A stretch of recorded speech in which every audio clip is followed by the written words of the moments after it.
My name is Sheyenne Albright, and I'm doing Do Not Drink and Drive. Did you know someone is injured in a drunk driving incident every 120 seconds?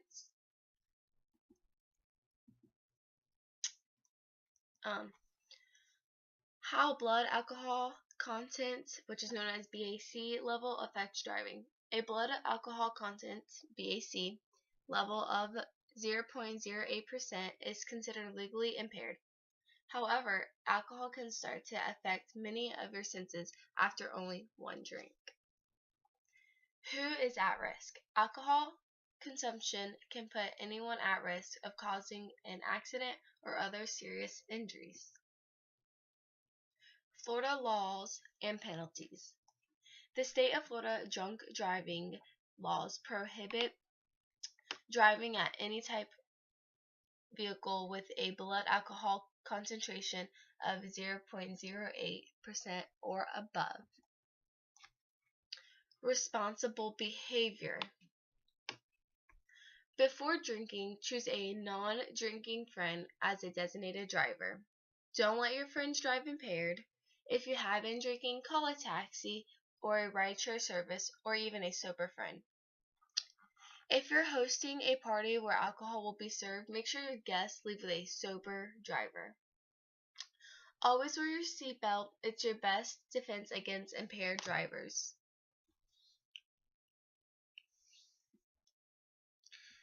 So, my friend Jesse Wood, he died April 17th, 2018, and he was only 25 years old. He went out drinking with all his buddies, and he decided to get in the car and to head to his friend's house where he was staying. He wasn't driving his own car. It was his girlfriend's that he was living with, but she was out with her friends doing her own thing, so he went out with his friends.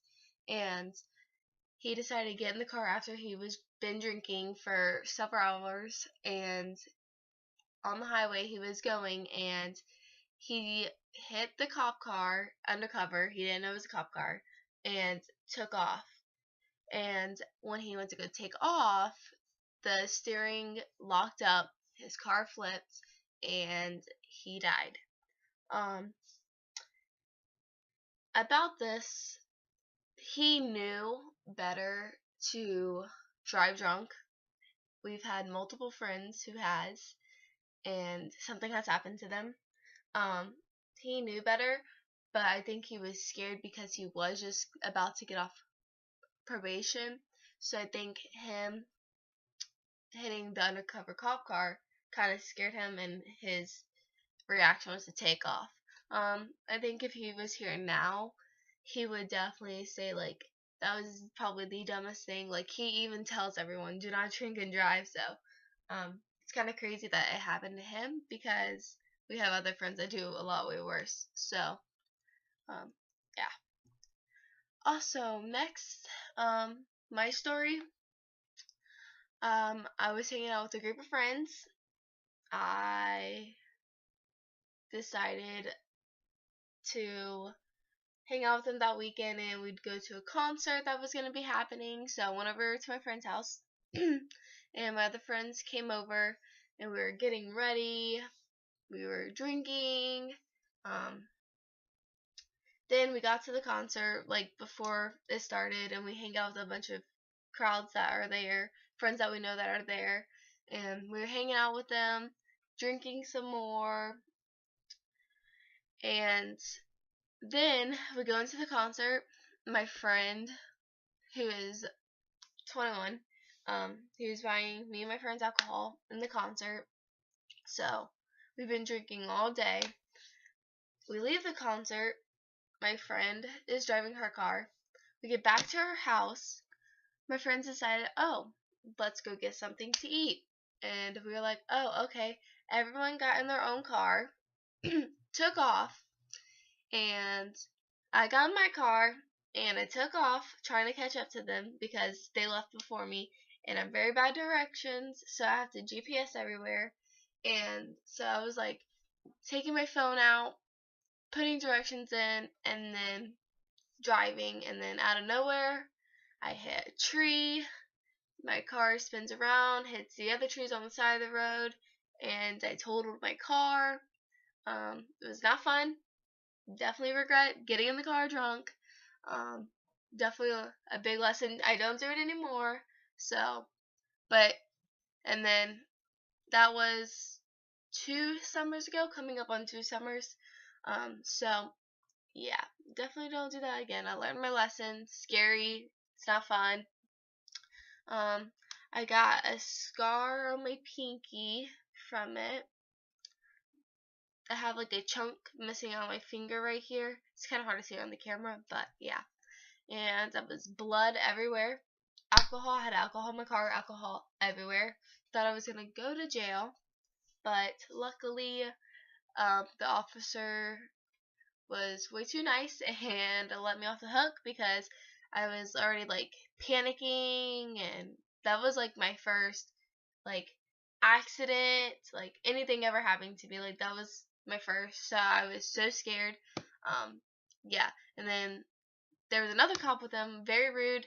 I'm sure he would have sent me to jail, yelling at me, telling my boyfriend he cannot be on site of the accident, like he needs to leave. It was just a big mess. Never do that again.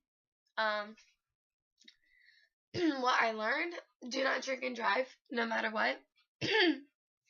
Always have someone who can call if you need them, or a designated driver to be with you if you are doing out those things. There are many other options nowadays, like Uber, Lyft, to call and have someone drive you. I know it costs money, but I'd rather have someone pay the fee, or I pay the fee before I ever get behind the wheel again. And if you have friends that are drinking and driving, make sure they do not drive either. Like, kind of take that on your own self to be responsible for them, because they might think it's cool and they don't care, but when something happens, then they'll care, and then like it might not be a good thing and something might happen to them, so they might not get a chance again. So make sure that they are safe. And also, like, I'm thankful to be here today because my friend Jesse, he died from drinking and driving, and yeah, so I'm thankful I made it. Love him. Like, I know he would have told me like I was stupid, so it happens. Also, my works cited was the website 11 Facts About Driving Under the Influence, DoSomething.org.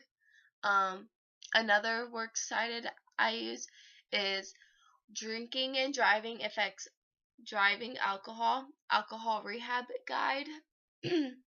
And another resource I used was STEM Richard, Florida Drunk Driving Fines and AMP Penalties, and that's on DUI.drivinglaws.org.